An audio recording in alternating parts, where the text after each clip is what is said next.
Dog, Canis lupus familiaris, domestic mammal of the family Canidae, order Carnivora. It is a subspecies of the grey wolf, Canis lupus, and is related to foxes and jackals.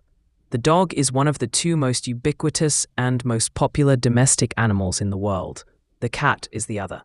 For more than 12,000 years, it has lived with humans as a hunting companion, protector, object of scorn or adoration, and friend. The dog evolved from the grey wolf into more than 400 distinct breeds.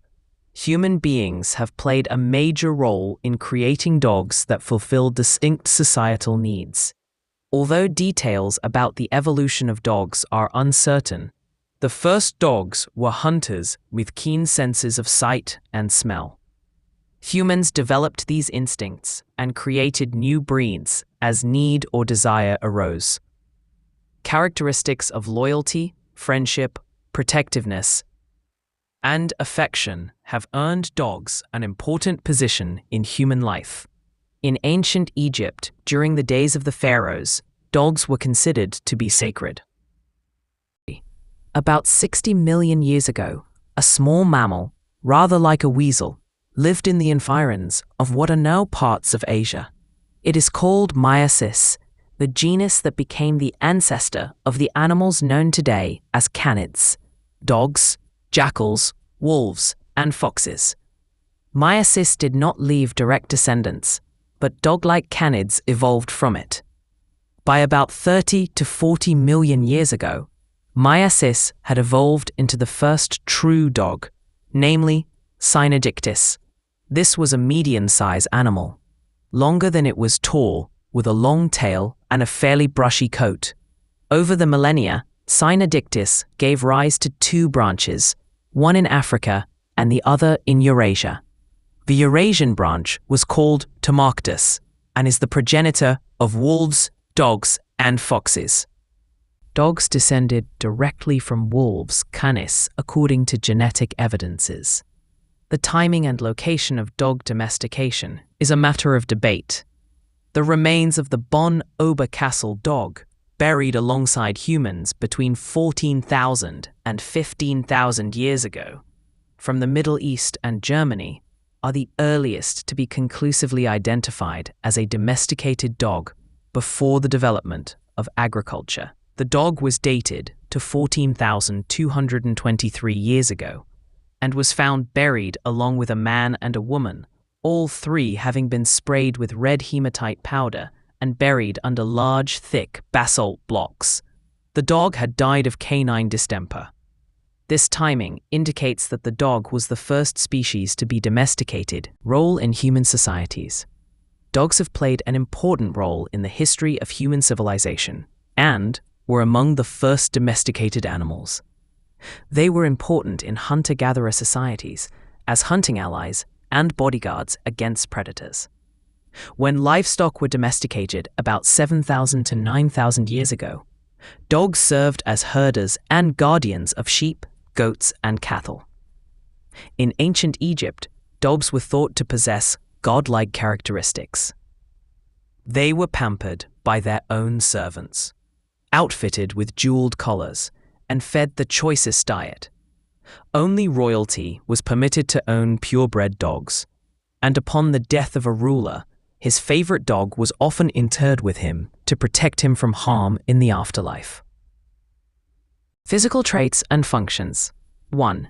General characteristics. Dogs come in a wide range of shapes and sizes. It is difficult to imagine that a large Great Dane and a tiny poodle are of the same species, but they are genetically identical with the same anatomic features. All dogs have 78 chromosomes, or 39 pairs of chromosomes. Humans have 23 pairs, and one member of each pair comes from each parent. 2. Teeth. Dogs have two sets of teeth. 28 deciduous teeth erupt by 6 to 8 weeks of age, and by the time puppies are 6 to 7 months old, these deciduous teeth are all replaced by 42 adult teeth. A dog's teeth are designed to deal with tough foods such as hide, flesh, and bone. 4 large canine teeth at the front of a dog's mouth are used for grabbing and biting prey, while the sides of the jaw include specially modified teeth, the carnassials, which the dog uses for shearing off meat. 3. Digestive system. Dogs have a capacious stomach for the storage of large quantities of food and meat. Dogs rarely chew their food. Once the food is taken into the mouth, it is gulped or swallowed and passed through the esophagus into the stomach, where digestive enzymes begin to break it down. Most of the digestion and absorption of food takes place in the small intestines with the aid of the pancreas and the liver. 4. Skeletal structure. The skeletal frame of the dog consists of 319 bones. The body of the canid family shaped to be efficient hunter. The physical characteristics of a dog are typical of a predator whose survival relies on efficiency in locating and catching prey. Dogs are extremely variable in size, ranging from one of the largest breeds, the Great Dane, to one of the smallest, the Chihuahua. The dog's skeleton is well adapted for running, strength, and maneuverability. A highly flexible spine and freely moving forelimbs allow a dog to move with a long, swinging stride. The most important characteristics of a dog's skeleton are seen in the legs. The two large forearm bones, the radius and the ulna, are locked together in such a way that a dog can make rapid changes of direction without the bones rotating and breaking. As an adaptation, unlike the separate wrist bones in humans, two of the wrist bones are fused together. 5. Senses. Dogs have the same 5 senses as humans. Dogs' sense of smell is by far the most acute and is immeasurably better than that of humans. Dogs are used for such tasks as tracking missing persons, digging underground, and tracing toxic substances such as gases that are undetectable by humans. Dogs can detect drugs, explosives, and the scents of their masters. A dog's sense of taste is poorly developed compared with that of humans. If forced to live on their own, dogs will eat almost anything without much discrimination. Dogs possess an acute sense of hearing. Aboriginal breeds had large, erect, and very mobile ears that enabled them to hear sounds from a great distance in any direction. Dogs are able to register sounds of 35,000 vibrations per second, compared with 20,000 per second in humans, and they also can shut off their inner ear in order to filter out distracting sounds. The eyesight of a dog is not as keen as its sense of smell, and it is generally thought that dogs have poor color perception. Dogs can generally see better in poor light than humans, but not as well in bright light.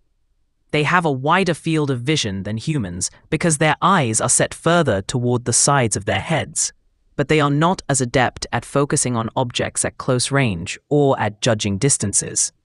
Dogs have a third eyelid, a membrane that protects the eyeball from irritants.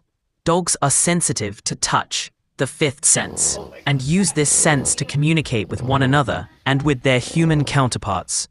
Learning where to touch a dog is an important part in either stimulating or relaxing it, and is useful in training a puppy or bonding with an adult dog. 6.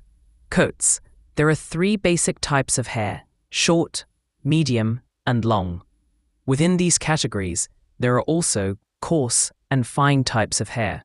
Dogs come in a wide variety of colors, but in many breeds, color selection is an important consideration, as is the color distribution on the dog.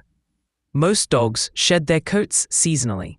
This is a natural occurrence that depends in large measure on the amount of available daylight. In the fall, as days become shorter, a dog's coat will grow thicker and longer. In the spring, the dog will begin to shed its coat, and it will take longer for the coat to grow in over the summer. Temperature influences the amount of body coat a dog grows. Dogs living in warm climates all year long rarely grow hair coats as thick as those living in colder areas, although this will affect the body coat and the amount of protective undercoat more than the top coat or the length of furnishings on the belly, ears, and tail. 7. Behavior. The dog is a social creature. It prefers the company of people and of other dogs to living alone. It is, therefore considered by animal behaviorists to be a pack animal. In this respect, it is similar to its distant relative, the wolf. As a result of selective breeding, the dog has been adapted to live with people. Territory and range. Both dogs and wolves are territorial animals. Wolf packs, because of their need to hunt game, claim large territories as their own, whereas dogs claim their territories based on the limitations of their owners.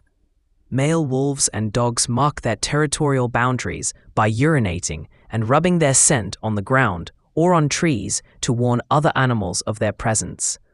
Barking. Both dogs and wolves have a repertoire of barks, growls, and howls that are identifiable among themselves and to humans who have studied their vocabulary. Dog owners can determine by certain sounds whether their pet is playful, warning of a stranger nearby, fearful, or hurt. Dogs, unlike wolves, will growl if cornered or fearful. Some of the northern breeds, such as the Siberian Husky, howl rather than bark. At the other end of the spectrum, the Basenji does not bark, but rather emits a yodeling sound when it is happy. Thanks for watching. To watch more videos related to your furry friends, please subscribe the channel.